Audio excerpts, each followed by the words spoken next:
এই না। রাইফা খিলখিল করে হেসে ফোন উঁচু করে ফেলল। কুহু ফোন নেওয়ার চেষ্টা করে ব্যর্থ হচ্ছে। আহানাব কুহুর সাথে করা আগের মেসেজগুলো পড়ছিল। রোজ রাতে এখন এটাই করে সে।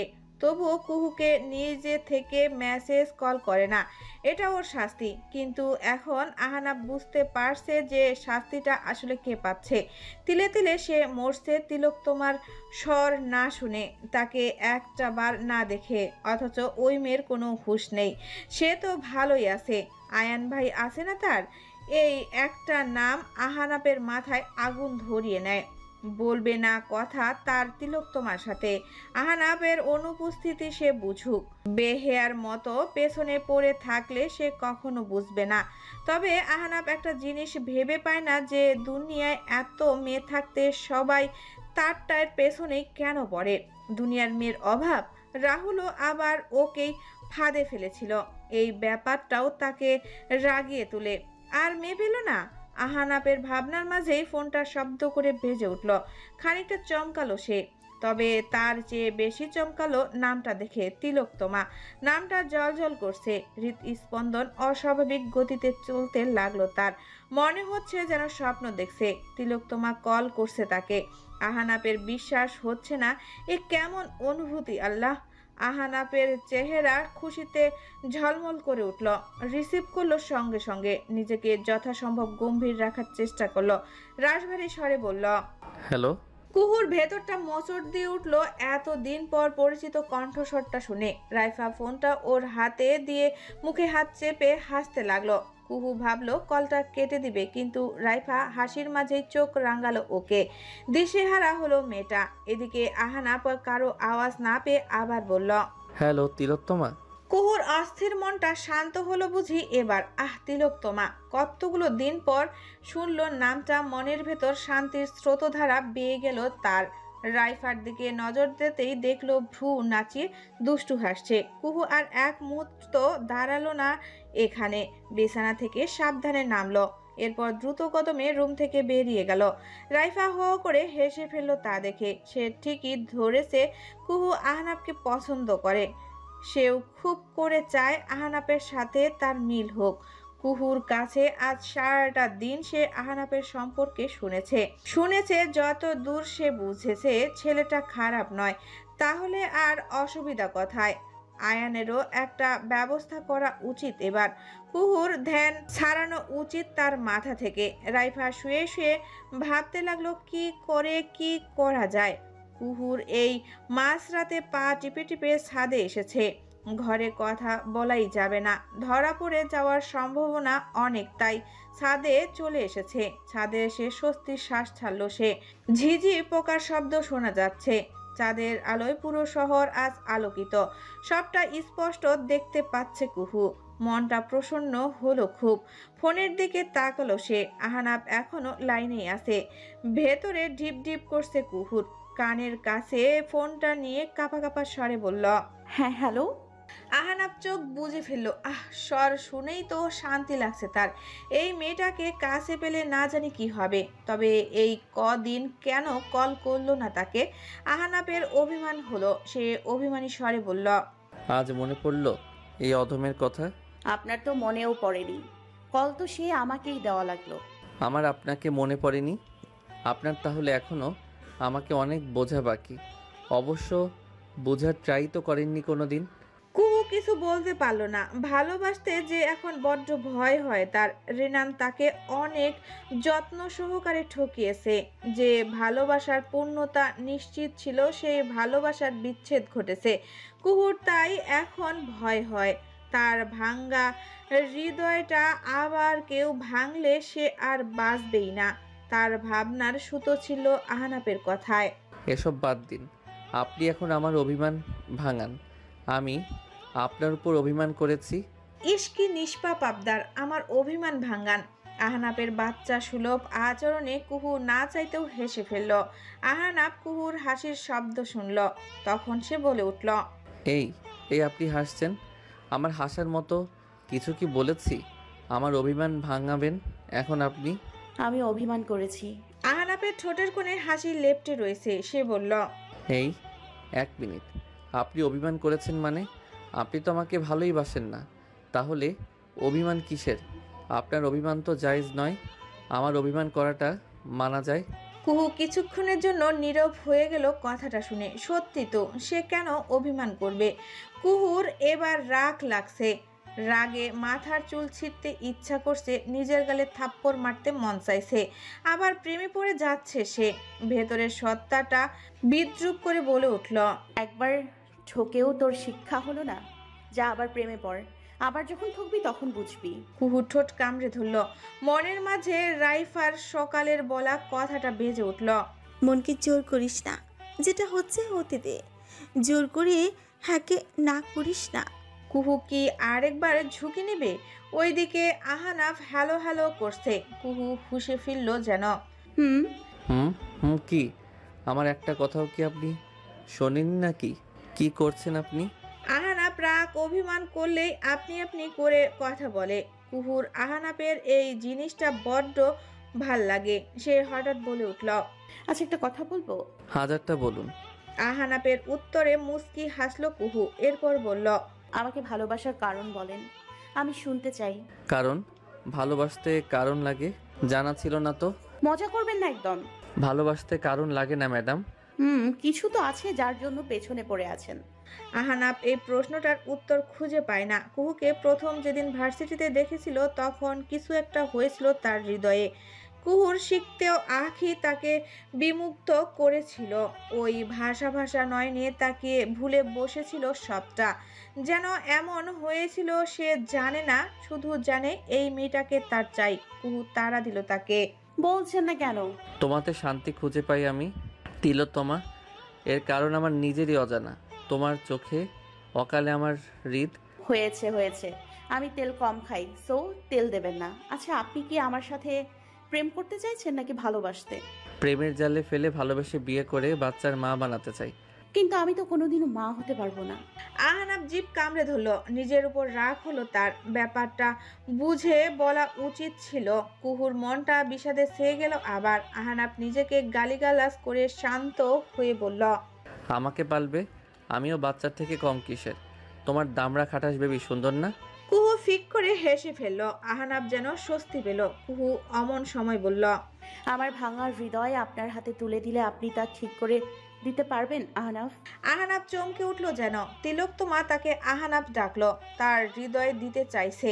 আহনাবের খুশিতে লুঙ্গি ডান্স দিতে মন চাইলো, তবে সে নিজেকে সামলে বলল, ঠিক মানে একদম সুপার গ্লু? না না, আহনাপের স্পেশাল পিরিতের গ্লু দিয়ে ঠিক করে দিব।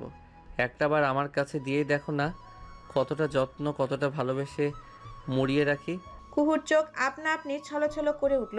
নিজের হৃদয়কে আর মানাতে পারছে না সে। যা হওয়ার হবে, এবার আল্লাহর উপর ছেড়ে দিবে। এবার সে। আহনাব খানিকটা আমতা করে বলে উঠল, আমি হবে আমার। তোমার ভগ্ন হৃদয় ঠিক করার সুযোগ দেবে কি? কুহুর গাল বেয়ে উষ্ণ তরল গড়িয়ে পড়ল। দিব, তবে এবার ঠকলে আমি আর বাঁচবো না আহনাফ। নিজেকে আর স্বাভাবিক করতে পারবো না আমি। তোমার হৃদয় ভাঙার সাধ্য আমার নেই তিলোত্তমা। যে পর্যন্ত বেঁচে আছি আমার হৃদয় শুধু তোমার নামেই স্পন্দিত হবে, মৃত্যুর আগ অবধি।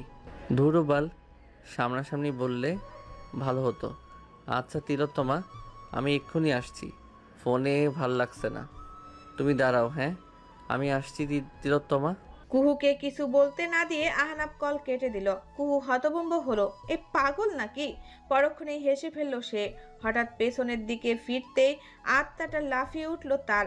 আয়ান চাঁদের সোনালি আলোয় কুহুর স্পষ্ট তার চোখে পানি দেখতে পেল। ব্যথাতুর দৃষ্টিতে তার দিকে তাকিয়ে ছেলেটা। সূর্যের প্রখর তাপে চারিদিকে আজ উত্তপ্ত ভ্যাপসা গরমে সকলে অস্থির হয়ে উঠেছে। এই উত্তপ্ত রোদের মাঝে রাস্তায় হাঁটছে কুহু। হঠাৎ তার আজ বাঙ্গির ভার্সিটির কথা মনে পড়েছে। এই সমস্যা ওই সমস্যা হতেই থাকে তার জীবনে। ভার্সিটি যায় না কতদিন আজ, তবে এখন মনে হচ্ছে বড্ড ভুল সিদ্ধান্ত নিয়েছে সে। এই রোদে কোনো ছাগলে ভার্সিটি যায়? ভেতর থেকে উত্তর এলো, তোর মতো ছাগল থাকতে আবার কে? কুহু শাসালো তাকে। নিজের সাথে তর্ক বিতর্ক করতে করতেই সে বাস স্ট্যান্ডে এসে দাঁড়ালো। হঠাৎ নিজের কানের কাছে কারো তপ্ত শ্বাস অনুভব করলো। শরীরটা শিরশির করে উঠল তার। শোনা গেল এক অভিমানী পুরুষালী স্বর। রাতে আসলে না কেন? অপেক্ষা করছিলাম তো। পরিচিত স্বর শুনে স্বস্তি পেল কুহু। পেছনে ঘুরে তাকাতেই আহানাপের চাপ দাড়ি ভরা গালের সাথে তার গাল অল্প ধাক্কা খেলো। আহানাপের দাড়ির সাথে ঘষা লাগতেই কুহু চোখ খিচে ফেলল। আহানাপ হাসলো তা দেখে। কুহু গালে হাত দিয়ে বলল, দাড়ি তো না, যেন বাসন মাজার ধারালো মাজন। আপনার দাড়ির সাথে ঘষা দিলে মনে হয় কালিওয়ালা পাতিলের কালিও উঠে যাবে। বাবা গো! কুহুর কথা শুনে আহানাপ হো করে হেসে ফেলল। এরপর বলল, তোমার পছন্দ না এই দাড়ি? ছেলা মুরগিও পছন্দ না আমার। যেমন আছেন এতেই বেশ লাগে। এভাবেই থাকুন, তবে দূরে থাকবেন। গরম প্রচুর, গাড়িতে চলো, ওখানে কথা হবে। আপনার গাড়িতে কেন যেতে যাব? আজব তো। আহনাব অবাক হলো যেন ওর এমন কথায়। পরক্ষণেই বলে উঠল, আমার গাড়িতে যাবে না তো কার গাড়িতে যাবে? তেরামি না করে গাড়িতে ওঠো তিলোত্তমা। কুহু কিছু বলতে নিলে আহনাব তাকে আটকে গম্ভীর স্বরে বলে উঠল, আজ থেকে আমার সাথে ভার্সিটি যাবে, বাসে যাবে না। আর এই ব্যাপারে আমি আর কিছু শুনতে চাই না। কুহু চুপসে গেল। আহনাব বলে উঠল, নিচ থেকে যাবে নাকি কোলে করে নিয়ে যাব? কুহু ফোঁস করে শ্বাস ছেড়ে আহানাপের গাড়ির দিকে হাঁটা ধরল। আহানাপের ঠোঁটের কোণে হাসি ফুটে উঠল। পেছন পেছন সেও এলো। ড্রাইভিং সিটে বসলো সে। কুহু পাশেই বসে।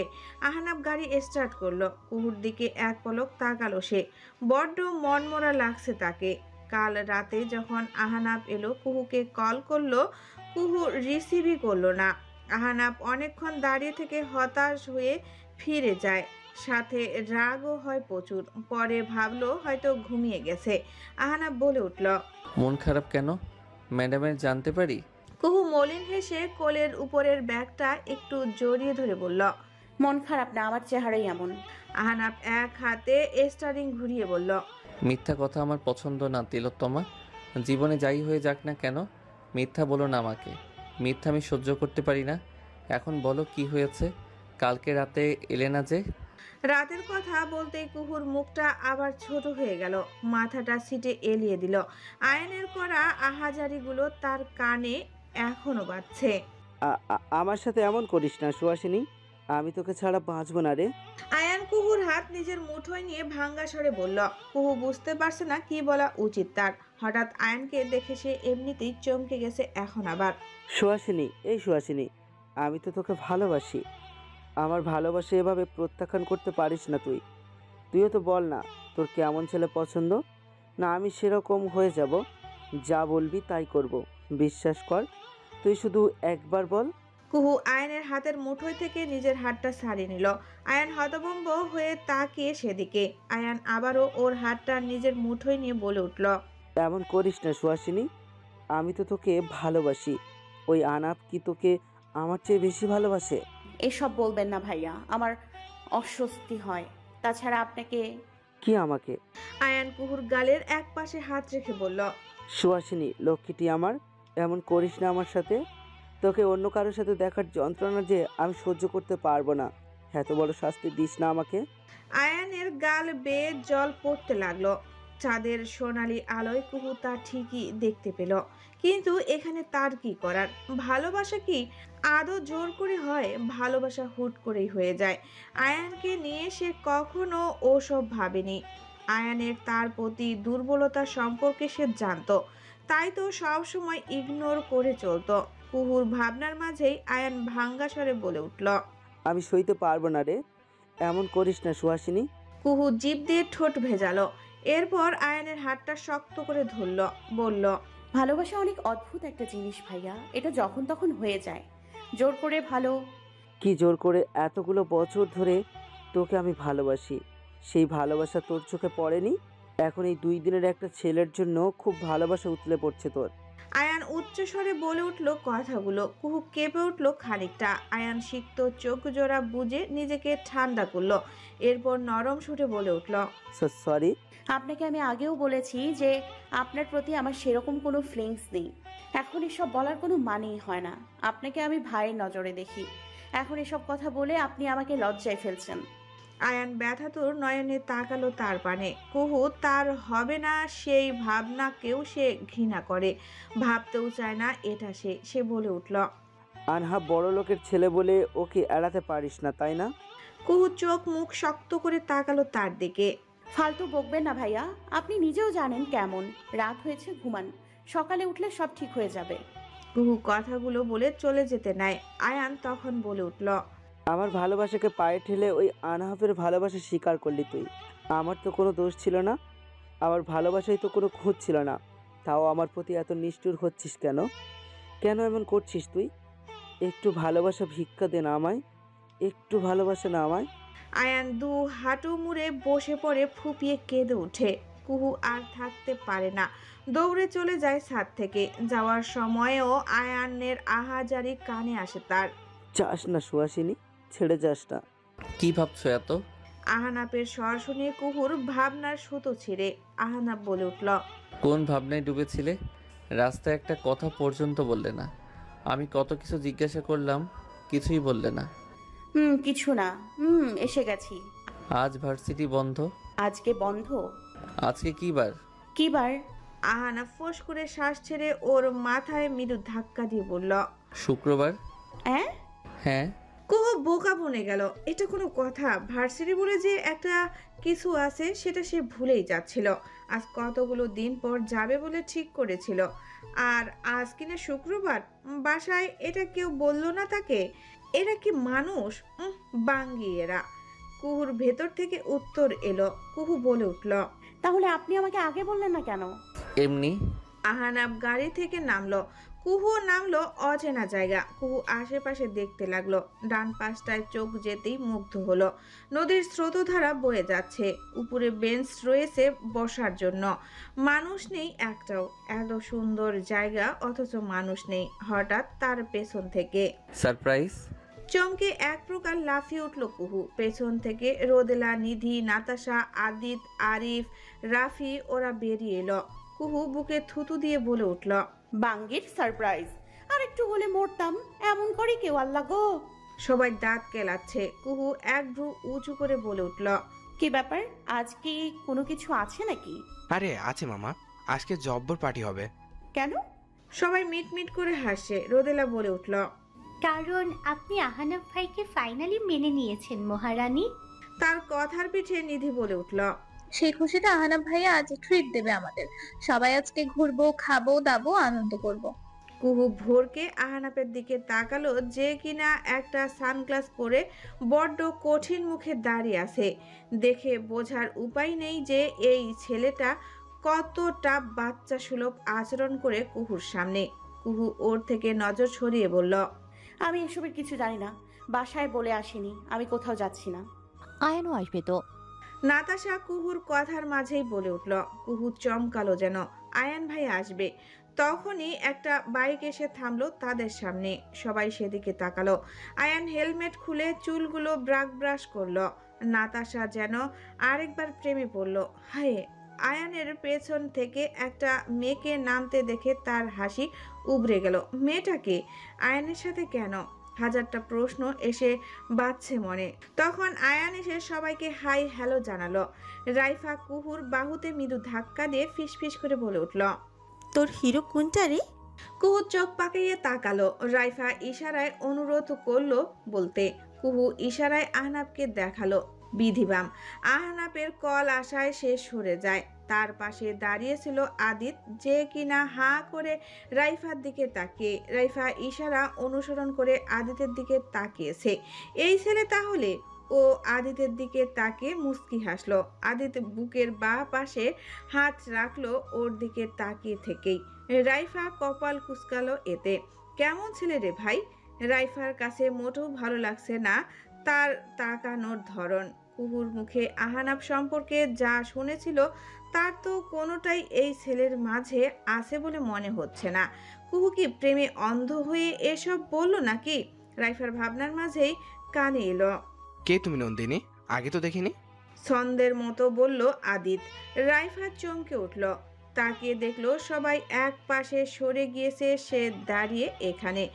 এই ছেলে তার পাশে আসলো কখন? রাইফা বলে উঠল, রেসপেক্ট মি, বয়সে বড় হই। আয়নের বয়সী না তুমি? হ্যাঁ, ছোটই হও বয়সে। আদিত খ্যাক খ্যাক করে হেসে উঠল। এইটুকু মেয়ে কিনা আমার বয়সে বড়? নাক টিপলে দুধ বের হবে আবার। এনিওয়েজ, নাম কি তোমার? রাইফা বুঝতে পারলো না আহানাব তার সাথে এভাবে কথা বলছে কেন। এই ছেলের ধরন ভালো ঠেকছে না তার কাছে। কুহুকে বারণ করা লাগবে দেখা যাচ্ছে। রাইফা ওর কথার উত্তর না দিয়ে চলে যেতে নেয়, তখনই বাধা পেল অন্যায়। পেছন ফিরে তাকালো সে। আদিত দুহাত উঁচু করে স্যালেন্ডার করার মতো করে আছে। তার ঘড়িতে আটকেছে রাইফার অন্যা। আদিত হেসে বলল, আল্লাহ চাইছে না বোধহয় যে তুমি আমার থেকে দূরে যাও। রাইফা টানতে লাগলো ওড়না তো আসলোই না, উল্টো আদিত চলে এলো। রাইফা ভোরকে পেছনে সরে গেল। আরে আরে, রাইফা একদম কাছাকাছি এসে থামলো সে। এই প্রথম আদিতের কোনো মেয়েকে দেখে হৃৎস্পন্দন অস্বাভাবিক হলো।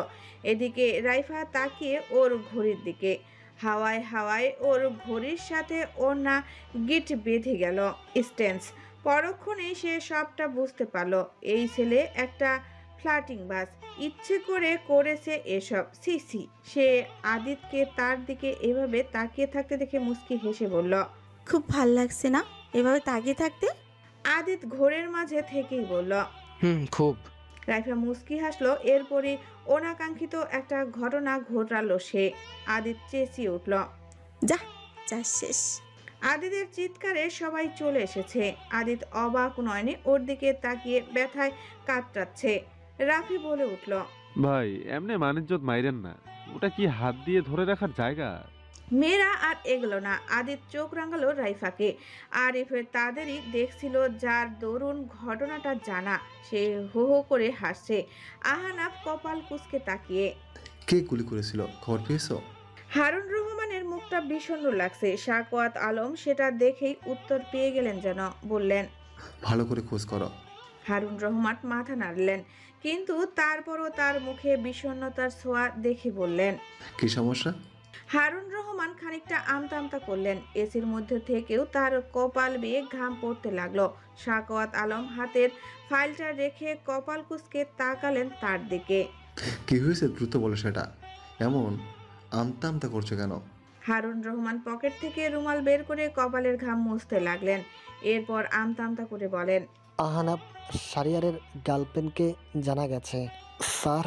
সাকওয়াত আলমের মুখটা খুশিতে ঝলমল করে উঠল। তিনি বললেন, এ তো ভালো খবর, এবার অন্যভাবে শোধ নিয়ে যাবে। হারুন রহমান একটা শুকনো ঢোক গিলে বলেন, সেটা যে অসম্ভব স্যার। সাকওয়াত আলম ভুরু কুঁচকালো। বড্ড বিরক্ত নিয়ে বললেন, এত ঘুরিয়ে না বলে সরাসরি বলো না কি ছোট মায়ে সে মেয়ে। সাকওয়াত আলমের কথার মাঝেই হারুন রহমান কথাটা বলেন। সাকওয়াত আলম স্তব্ধ হয়ে গেলেন। আস্ত আকাশটা যেন তার মাথায় ভেঙে পড়েছে। পরক্ষণেই একটা ফাইল উঠিয়ে গম্ভীর স্বরে বলেন, এটা সম্ভব, তোমার খোঁজ নেওয়ার গাফিলতি আছে, ভালো করে খোঁজ নাও। না স্যার, আহানাব শারিয়ারকে কাল রাতে ছোট মায়ের বাড়ির সামনে দেখা গেছে। আজকে তারা একসাথে ঘুরতে গিয়েছে।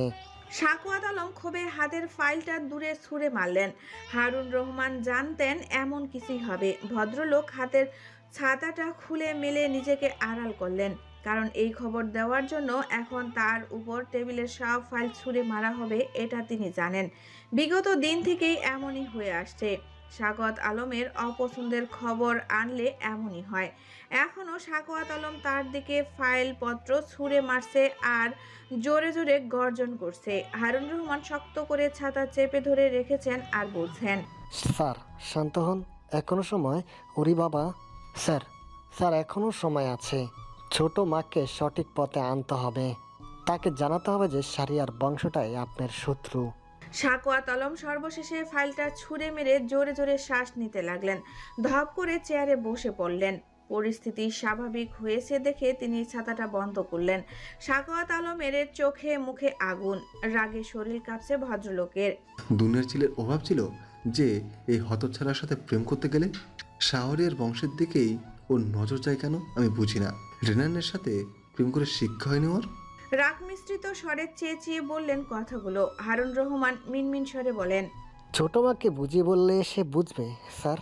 সাকুয়াত আলম রাগের চোখে অন্ধকার দেখছে। মেয়ের উপর রাগ লাগছে তার। সে জানেও না হয়তো এর জন্য তাকে কতটা পস্তাতে হতে পারে।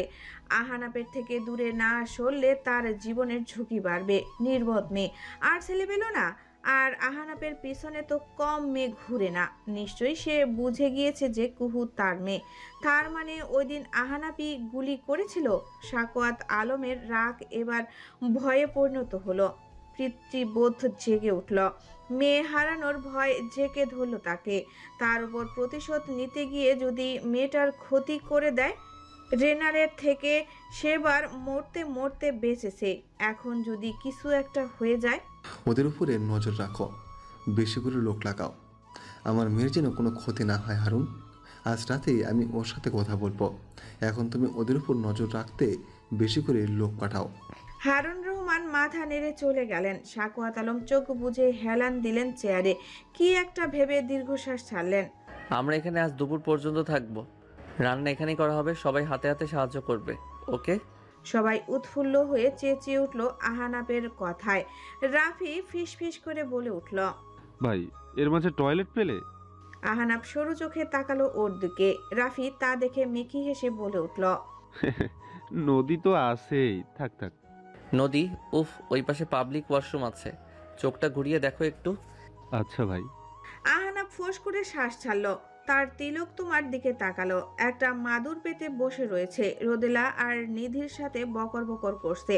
তার থেকে দৃষ্টি সরিয়ে এক পলক রোদেলাকে দেখলো। রোদেলাও কি মনে করে তার দিকে তাকালো। আহানাপ অপ্রস্তুত হলো খানিকটা, তবে প্রকাশ করলো না তা। মুচকি হাসি উপহার দিল। রোদেলাও হাসলো বিনিময়ে, তবে সেই হাসিতে তার চোখ হাসেনি। বড্ড মলিন ছিল সেই হাসি। এতেই সহজ বুঝি প্রিয় মানুষকে ছেড়ে দেওয়া। তিলে তিলে রোদেলা এর যন্ত্রণা টের পাচ্ছে। বুকের বাঁ পাশটা ব্যথায় চিনচিন করে ওঠে। ভেতরে তার মাঝে যে ঝড় চলছে তা কখনো কেউ টের পাবে না। কিছু কষ্ট অপ্রকাশ্য থাকলেই ভালো। সে ওদের সাথে আবার আড্ডায় যোগ দিল। হঠাৎ নিধি চাপা বলে উঠল, এই আয়ান ভাইয়া তোর দিকে তখন থেকে এমন ক্যাবলার মতন তাকিয়ে আছে কেন রে? কুহু ভোরকে তাকালো আয়ানের দিকে। আয়ান আর নাতাশা একটু দূরে একটা বেঞ্চে বসে আছে। নাতাশা বকবক করছে তার সাথে, অথচ সে নিশ্চুপ হয়ে কুহুর দিকে অনিমেষ তাকিয়ে। কুহু তাকানোর পরও তার নজর এক চুলো সরল না। কুহুই নজর সরে নিল। আয়ান বোধহয় হাসলো তা দেখে। নাতাশা আয়ানের বাহুতে মৃদু ধাক্কা দিয়ে বলল, এই হাসো কেন তুমি? আয়ান সামনে নদীর দিকে তাকিয়ে বলল, কিছু না, বলো তুমি কি কিছু বলছিলে? তাদের সম্পর্ক এখন তুমিতে এসে ঠেকেছে। তবে নাতাশা জানে সে আয়নের বন্ধু হতে পেরেছে, শুধু ভালোবাসার মানুষও হয়ে যাবে একদিন, এ তার বিশ্বাস। নাতাশা হঠাৎ কি একটা ভেবে বলল, আচ্ছা তুমি যদি কোনোদিন কুহুকে না পাও তাহলে কি করবে? নাতাশা আয়ানকে তাদের এই আয়োজনের আসল কারণ বলেনি। বলেছে সবাই এমনি আনন্দ করবে। আয়ানের ঠোঁটে ফুটল বিষাদপূর্ণ একটা হাসি, তবে হঠাৎই সেই হাসি গায়েব হয়ে গেল। চোয়াল শক্ত হয়ে গেল। গাঢ় স্বরে বলল, ছিনিয়ে নিব, তাও অন্য কারো হতে দিব না। নাতাশা খানিকটা ভরকালো। হালকা হেসে নিজেকে স্বাভাবিক রেখে বলল, ধরো যদি না পাও, অন্য কেউ যদি। নিজের জিনিস আগলে রাখতে জানি আমি। আয়ানের গুরু গম্ভীর স্বর। নাতাশা চট করে বলে বসল, কুহু যদি অন্য কাউকে ভালোবাসে? আয়ান কেমন করে যেন তাকালো তার দিকে। আয়ান বেশ বুঝলো নাতাশা আহানাপ আর কুহুর সম্পর্কে জানে, তাকে বাজিয়ে দেখছে এখন। আয়ান দৃঢ় স্বরে জবাব দিল, ওদের বিচ্ছেদের দায়িত্ব তাহলে আমার। আয়ান আয়ান কিছু বলল না। নাতাশা খেয়াল করেছে যে আয়ান আজ একটু বেশি গম্ভীর, খুব বেশি কথা বলছে না। এখন আবার এসব বলছে। এই আয়ানের সাথে তো তার প্রথম দেখা হয়নি। এই আয়ানকে দেখে তো সে প্রেমে পড়েনি। আয়ান শেষে তার হবে তো। রাইফার স্কুল থেকে একটা জরুরি কল আসায় সে সাইডে এসে কথা বলছিল। কথা শেষ হতেই পেছনে ঘুরে চমকে উঠল। আদিত পেছনেই দাঁড়িয়ে। রাইফা বুকে থুতু দিয়ে বলল, আজরালের মতো হাজির হয়েছে পুরো। তা এখানে কি? তোমার গায়ে কিন্তু হেভি শক্তি মাইরি, আর একটার জন্য আমার বংশগতি বন্ধ করে দিয়েছিলে। রাইফা বিরক্তিতে সূচক শব্দ করলো। সে মনে করেছিল এটা আহানাব, কিন্তু পরে সবাই একে আদিত আদিত বলায় তার ভুল ভাঙে। সে যাই হোক, এই ছেলেকে তার মোটেও ভালো লাগেনি। কেমন ফ্ল্যাট করছে দেখো। আদিত তখন বলে উঠল, রাইফা রাইট? রাইফা আপু হবে কথাটা। আদিত হো হো করে হাসতে লাগলো। এই পুচকে মেয়ে নাকি আপু হবে তার। আদিত বলে উঠল, নাইস জোকস। সাইজটা দেখেছো নিজের? পুস্কি মেয়ে একটা। এই কোন ক্লাসে পড়ো তুমি? Inter second year? রাইফা হতভম্ব। তার ফেসটা কি এতটাই বাচ্চা বাচ্চা লাগে? পরক্ষণে দাঁতের দাঁত চেপে বলল,